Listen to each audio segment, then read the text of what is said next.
ধরেন 5ই আগস্টের পরে নির্বাচনের সময় আমরা জানি যে আপনি জানেন বিএনপি ওপেন করছে যে জামাত মুক্ত অবস্থায় ছিল।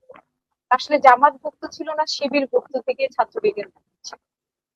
আচ্ছা, গোলাম ফারহারও বলেছে জামাত আসলে কখনো মুক্ত ছিল না। কিন্তু জামাতের মধ্যে আমরা মানে কয়জনকে কথা বলতে দেখতাম, আর কাউকে কিন্তু দেখতাম না। আমরা মোটামুটি আপনাকেই দেখতাম মিডিয়াতে। আচ্ছা আচ্ছা, ধন্যবাদ। এরকম দেখুন, কেন ছিল? আচ্ছা দেখুন, সেটা হচ্ছে যে বাংলাদেশের মিডিয়াতে তো এই জামাত শিবিরের লোকজনদেরকে অ্যাক্সেস দিত না। আমিও কয়েকটা মিডিয়াতে বলেছি যে আপনারা জামাত ইসলামের লোকজনদেরকে ডাকেন না কেন, মানে বাংলাদেশের যে মেইন স্ট্রিম মিডিয়া যাদের সাথে আমার যোগাযোগ ছিল, তারা বলছে দেখেন ভাই, আমরা যদি আপনাদের কাউকে ডাকি, আমার সাথে ওনাদের যোগাযোগ ছিল অনেকের, তো ওনারা আমার সাথে যোগাযোগ করতেন, যেমন স্পেশালি শেখ হাসিনা সহ লন্ডনে যখন আসলেন, সালমান এফ রহমান সহ, আমি তো প্রথম এই জিনিসটি বের করলাম যে আসলে প্রধানমন্ত্রীর সাথে তার অফিসিয়াল কোনো মিটিং হয়নি। কেন হয়নি? আমি এই বক্তব্যটি বের করার পরে তারা বাংলাদেশের মিডিয়া আমার সাথে যোগাযোগ করে, তখন আমি বললাম যে দেখেন, আপনার জামাতকে কেন ডাকছেন না? তারা বলছেন দেখেন, আমাদের অফিসে তো সরকারের বিভিন্ন এজেন্সির লোকজন এসে আমাদেরকে মানে ধমক দেয় এবং আমাদেরকে সতর্ক করে যে জামাতের লোকজনদেরকে ডাকা যাবে না। এবং কিছু লোকজন যারা জামাতের পক্ষে কথা বলতো, মানে মিডিয়ার সিভিল সোসাইটির কিছু লোকজন যারা জামাতকে ধরেন হয়তো বিএনপি অথবা অন্য ঘরানার লোকজন, বাট জামাতকে ফেভার করতে চাইতেন, তাদেরকে পর্যন্ত মিডিয়াতে না নেওয়ার জন্য সরকারের এজেন্সিগুলোর পক্ষ থেকে প্রেসার ছিল। তো যেই কারণে জামাতকে মিডিয়াতে নেওয়া হতো না। আর হচ্ছে জামাত তো কখনোই গুপ্ত ছিল না, জামাতের অফিসগুলো সব বন্ধ ছিল, জামাতের নেতাদেরকে অনেকে অ্যারেস্ট করে নিয়ে গেছিলেন। আর শিবিরের ব্যাপারটি আসি, শিবির পরিচয় মানে মানে সন্দেহ করার কারণে বুয়েটের ছাত্রকে হত্যা করা হলো, আপনি জানেন। জগন্নাথে একজন হিন্দু ছাত্রকে পর্যন্ত হত্যা করা হলো। ঢাকা বিশ্ববিদ্যালয়ে শিবির সন্দেহে অনেককে অ্যারেস্ট করে শিক্ষক ছাত্ররা মেরে পুলিশে দিয়ে দেয়।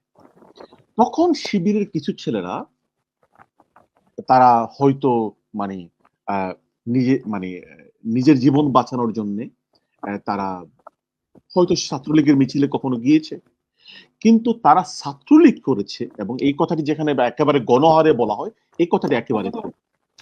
নাম এমনও তো বলা হয় আবরার আবরার ফাহাদকে ছাত্রলীগ, মানে তারাই ছাত্রলীগ হয়ে তারাই আবার ইয়ে করেছে, প্রচার না, করেছে। এটি একেবারে ভুল। এ আমি আর তাইলে বলবো যে বিএনপি তো এখন ক্ষমতায়, জনাব তারেক রহমান উনি ক্ষমতায়, ওনাকে আমি সম্মান করে বলছি।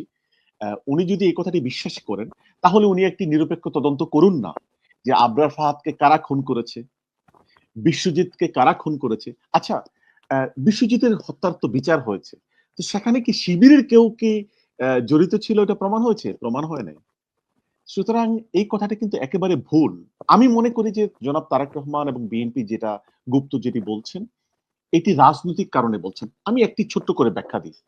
শিবিরের যে ভিপি, মানে ডাকসু ভিপি বর্তমান, সাদিক কায়েম, উনি উনি দাবি করেছেন, উনি স্পষ্ট দাবি করেছেন, ওনার এই দাবিটি কিন্তু সকলের উদ্দেশ্যে উনি বলেছেন। উনি বলছেন যে আসিফ মোহাম্মদ সজীব ভুইয়া, নাহিদ, মানে বিপ্লবের যারা সামনে সারেন, তা তো সকলে তো আমাকে শিবিরের সভাপতি হিসেবে চিনত বিপ্লবের কয়েক বছর পূর্ব থেকে। উনি কিন্তু এটা ওপেনলি বাংলাদেশের মেইন স্ট্রিম মিডিয়াতে বলেছেন।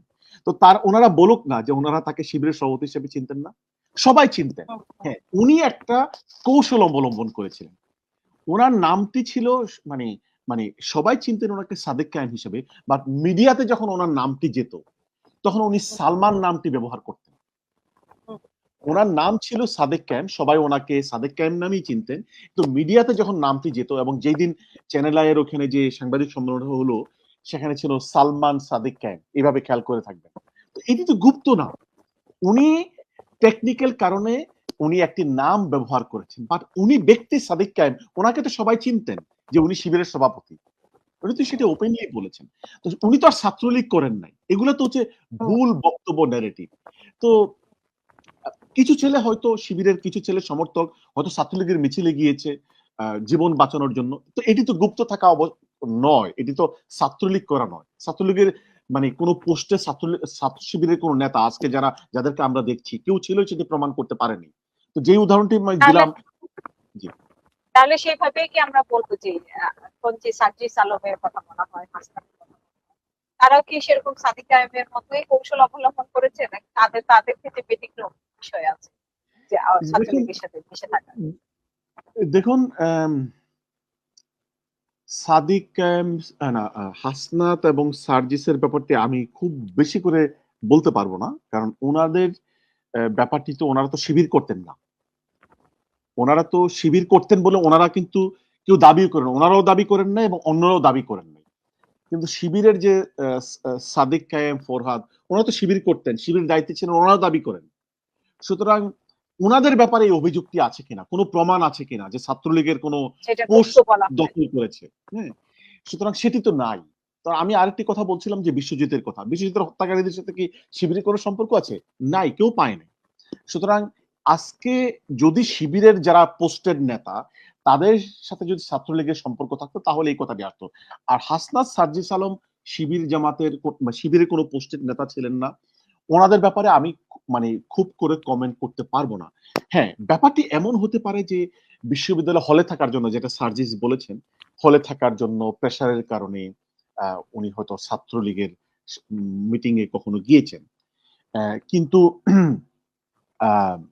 শিবিরের ব্যাপারে, যে শিবিরের ছেলেরা ছাত্রলীগ করেছে, নির্যাতনের ভূমিকা পালন করেছে, এই ধরনের কোনো আমি এভিডেন্স দেখিনি।